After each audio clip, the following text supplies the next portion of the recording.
दोस्तों, आपने YouTube के थंबनेल में बिल्कुल सही देखा। अगर आपको खुश रहना है तो आपको 4 साल के बच्चे से सीखना पड़ेगा कि खुश कैसे रहा जाता है। वो बच्चा जिसे लोग अक्सर ना कह देते हैं, लेकिन वो ना को याद नहीं रखता। जब भी कोई नई चीज़ देखता है या कोई जब भी नया समय उसके सामने आता है, तो बिल्कुल पुराने ना को भूल कर फिर से डिमांड कर लेता है। और लोग भी ये कहते हैं कि अरे पिछले बार इसको नहीं दिया था, कम से कम एक बार दे दो। मेरी 4 साल की बेटी मोबाइल के पीछे पड़ी रहती है। जैसे ही मोबाइल मिलता है चालू, और मैं उससे दिन में कई बार मोबाइल ले लेता हूँ, लेकिन वो ये नहीं सोचती कि मेरे मोबाइल को ले लिया गया है। उसके बाद जैसे ही उसको मोबाइल मिलता है, तुरंत उठाकर अपना काम चालू कर देती है, और मेरे हाथ में भी देखती है तो तुरंत मेरे से मांगने लग जाती है। वो ये सोचती है कि मेरे को आगे चाहिए क्या, वो ये नहीं सोचती है कि लोग इसको लेकर मेरे साथ पीछे किए क्या। दोस्तों, प्रकृति का नियम है, यहाँ कोई भी चीज़ बेकार नहीं है, और कोई भी ऐसे पर्सन या कोई लोग, चाहे वो किसी भी एज में क्यों ना रहे, उनसे सीखने के लिए हमेशा रहता ही है। ये लोगों की बहुत बड़ी भ्रम होती है कि हमें अपने से ऊंचे एज के लोगों से सीखना चाहिए, उनके पास जीवन का अनुभव ज़्यादा रहता है।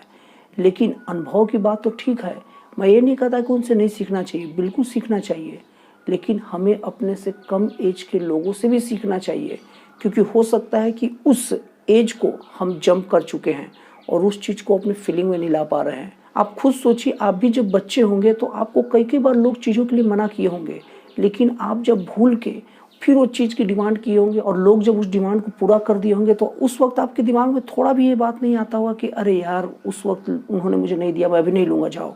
नहीं, आप तुरंत उसको एक्सेप्ट किए होंगे, आप तुरंत उसको अपने यूज में ला दिए होंगे।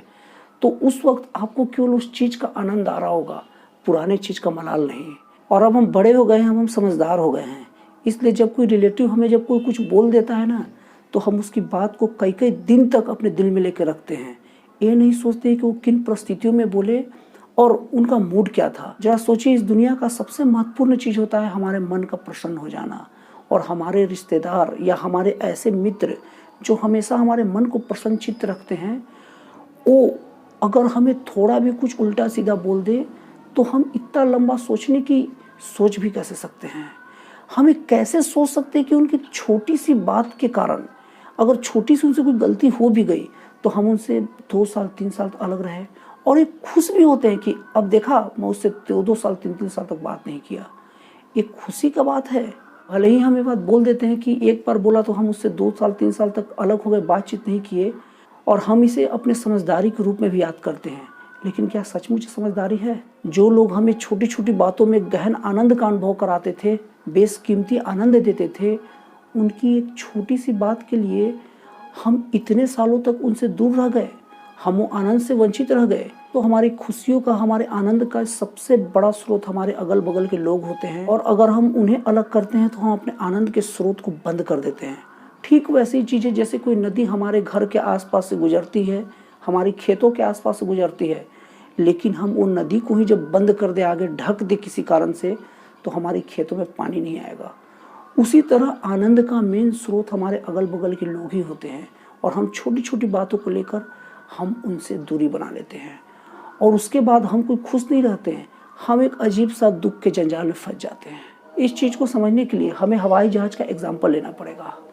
देखिएगा, जब आप लोग हवाई जहाज़ में कभी यात्रा करते होंगे, या कोई नहीं किए होंगे तो कभी करेंगे, तो आप ये चीज़ देखिएगा कि जब भी आप हवाई जहाज़ पर यात्रा शुरू करेंगे, तो आपके सामान को बोलेगा कि एक फिक्स लिमिट भी लेके जाना है, उससे ज़्यादा लिमिट नहीं लेके जाने देगा, क्योंकि उसे पता है कि जब वज़न बढ़ जाएगा तो उड़ान में दिक्कत होगी। उसी तरह जब हम किसी रिश्ता कायम करते हैं, तो 2 दिन 4 दिन या कुछ दिन रिश्ते के बाद हम उसके लिए बहुत ज़्यादा अपने दिल में अपेक्षा पाल लेते हैं, और ये अपेक्षा ही हमारे आनंद को या हमारे दोस्ती की उड़ान को ज़्यादा देर नहीं चलने देता। जब हम उससे अपेक्षा पाल लेते हैं, तो हम उसको कोई काम के लिए कहते हैं और वो हमको जल्दी मना कर देता है। अब मजबूरी में मना किया या किस काम से मना किया, हम ये बिल्कुल नहीं देखते, और जब वो मना करता है तो अब हम उससे दूरी बनाने लग जाते हैं। अब मन में कड़वाहट भर लेते हैं, और फिर कभी किसी एक पक्ष से कुछ निकला तो कड़वाहट ब्लास्ट कर जाता है, और हमारे रिश्तों को कई सालों तक के लिए ब्लॉक कर देता है, और हम रिश्ते को तोड़ कर बहुत खुश होते हैं कि अच्छा वो उससे दूरी बना लिया। लेकिन हम ये कभी नहीं सोचते कि हमने उस नहर को, उस नदी को आने से रोक दिया जो हमारी खेतों को सींचती थी। जो खेत में फसल उगते थे वो हमारे आनंद होते हैं, और हमारा जो मन है वो खेत है, और जो आनंद है वो खेत का फसल है, और हमारे दोस्त और रिश्तेदार वो नदी होते हैं, वो नहर होते हैं, और जब हम उन्हें ही अपने से दूर कर दिए तो वो आनंद की फसल कैसे उगेगा। इसलिए दोस्तों, अगर हमें खुश रहना है तो हमें 2 चीज़ का ध्यान रखना पड़ेगा।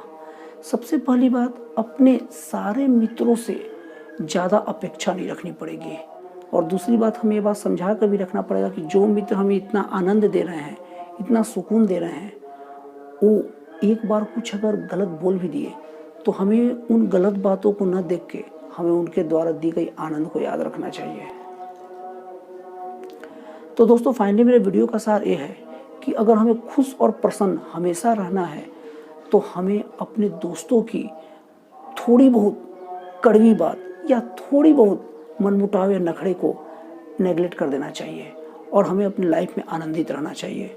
और जो मित्र बार बार नखरा करे तो उससे आप न चाहते हुए अलग तो हो ही जाएंगे। और हम लोग को हमेशा ये बात याद रखना चाहिए कि हमारे मित्र या सगे संबंधी जो हमेशा हम लोग के आड़े वक्त में काम आए हैं, अगर आज वो कुछ अपशब्द बोल भी दिए तो उसे भुलाने की कोशिश करना चाहिए। और दूसरी बात, हमें अपने मित्र या सगे संबंधियों से उम्मीद कम रखना चाहिए। मैंने व्हाट्सएप में देखा है, ये मेरा नहीं है, मैंने व्हाट्सएप में एक मैसेज देखा है, बहुत अच्छा मैसेज देखा है। उस मैसेज में लिखा था कि अगर सफ़र का मज़ा लेना है तो अपने साथ सामान कम रखो, और अगर जीवन का मज़ा लेना है तो अपने दिल में अरमान कम रखो। अच्छा लगा या ख़राब लगा कमेंट बॉक्स में ज़रूर लिखिए, और अगर आपको मेरा वीडियो पसंद आया हो तो प्लीज़ इस चैनल को सब्सक्राइब कर दीजिए, ताकि इस टाइप का जब भी मैं कोई नया वीडियो अपलोड करूँ तो इसका पहला नोटिफिकेशन आप तक पहुँचे। तो दोस्तों, फिर मिलते हैं अगले वीडियो में एक नए और एक जन कल्याणकारी विचारों के साथ।